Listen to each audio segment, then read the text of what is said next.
हरियाणा की हर अपडेट के लिए बेल आइकन दबाएं और सब्सक्राइब करें STV हरियाणा न्यूज। कोरोना का कहर बढ़ता जा रहा है। इस बीच गुरुग्राम स्वास्थ्य विभाग पर गंभीर आरोप लग रहे हैं। आरोप किसी और ने नहीं बल्कि विभाग के खुद के एक डॉक्टर ने लगाए हैं, जिसके बाद कई सवाल उठकर खड़े हो गए हैं। रिपोर्ट देखिए।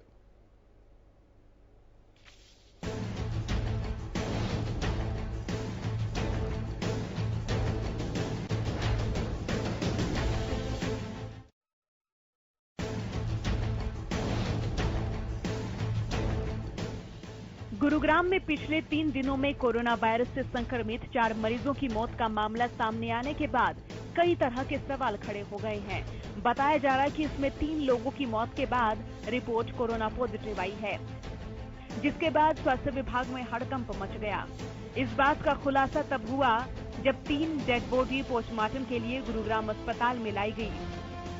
कोरोना रिपोर्ट पॉजिटिव आने की वजह से पोस्टमार्टम करने वाले डॉक्टर पवन चौधरी ने गाइडलाइंस का पालन करते हुए बिना पोस्टमार्टम किए ही शवों को दाह संस्कार के लिए भिजवा दिया। जिन लोगों की मौत हुई उनके नाम हैं। पहली मौत ब्रह्मानंद की हुई, जो यूपी के रहने वाले थे, सरहौल में रहते थे। दूसरी मौत दिलीप डोलई की हुई, जो सुशांत लोक में रह रहे थे, पारस अस्पताल में भर्ती थे। तीसरी मौत राम नगीना की हुई, जो कोरोना के लिए भर्ती हुए थे और कापस खेड़ा में रहते थे। चौथी मौत 50 वर्षीय व्यक्ति की हुई, जो सेक्टर 31 में बनाए गए कोविड सेंटर में क्वारंटीन में भर्ती थे। हमारे पास 3 डेड बॉडी के टेस्ट पॉजिटिव आए हैं, जिनके नाम थे एक राम नगीना, एक ब्रह्मानंद, एक दिलीप तोलई। तो राम नगीना है थाना कापासहेड़ा दिल्ली से, और दिलीप तोलई हैं सुशांत लोक से, और ब्रह्मानंद सिरौल से आए थे। 3 के पॉजिटिव आए हैं, जिनको मैंने वैसे ही बगैर पोस्टमार्टम का बॉडी क्रिमिनेशन के लिए दे दिया। कोई मुझको लीगल बैकग्राउंड नहीं था उसमें। तो ये बाद में जो रिपोर्ट आई है अकॉर्डिंग टू वो सब कोविड पॉजिटिव थे।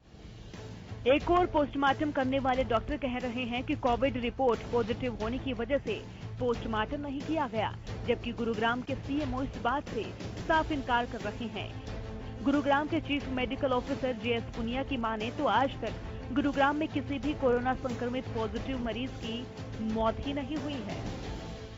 कोविड कंफर्म्ड केस की गुरुग्राम डिस्ट्रिक्ट से कोई डेथ नहीं हुई है। आज भी एक 31 में जो मौत हुई है सर 50 वर्षीय शख्स की। हाँ, क्या कुछ मामला है पर वो भी बता दें। वो सर वहाँ कोई सस्पेक्टेड केस हैं, उसके सैंपल भेजे हुए हैं, उसकी रिपोर्ट कल या परसों में आ जाएगी, तो डेफिनेटली रखा हुआ उनको। अभी वो सस्पेक्टेड है, that is not a confirmed. कहाँ के रहने वाले थे, कब एडमिट हुए थे? सर एड्रेस में एक बार वेरीफाई कर लेता हूँ उसमें से कहाँ का रहने वाला है, लेकिन हमारे सस्पेक्टेड केस के तौर पर 31 सेक्टर में उसको रखा हुआ था अंडर सुपरविजन ऑफ फिजिशियन। ये जो 4 मौत के आंकड़े हैं पिछले 3 दिनों में सामने आए हैं, जबकि इससे पहले भी गुरुग्राम के मेदांता अस्पताल में इटली की रहने वाली एक महिला, हिसार के रहने वाले एक शख्स, एक मौत दिल्ली के रहने वाले शख्स की और एक मौत झारखंड के रहने वाले व्यक्ति की हो चुकी है। अब सवाल तो ये है कि इनकी मौत के आंकड़ों को कहाँ दर्शाया गया? क्यों हरियाणा का स्वास्थ्य विभाग अपने आंकड़ों में इन मौत को नहीं दर्शा रहा? वहीं स्वास्थ्य विभाग की ओर से गुरुग्राम के सेक्टर 48 के अंतर्गत आने वाले फाजिलपुर गांव में भी एक व्यक्ति की मौत अस्पताल RTMS में हुई थी, लेकिन स्वास्थ्य विभाग के अधिकारियों ने उसे डायबिटिक पेशेंट बताया था, लेकिन उसकी मौत के बाद गाँव को कंटेनमेंट जोन में तब्दील कर दिया गया था।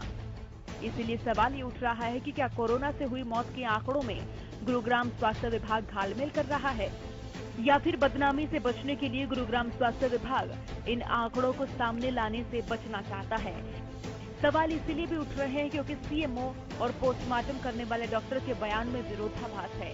हालांकि दिल्ली से सटे होने की वजह से गुरुग्राम में कोरोना की रफ्तार कुछ ज्यादा ही है, और ऐसे में अगर आंकड़ों को छिपाया जा रहा है तो इसके पीछे कौन है? हरियाणा न्यूज के लिए गुरुग्राम से संजय राठौर की रिपोर्ट।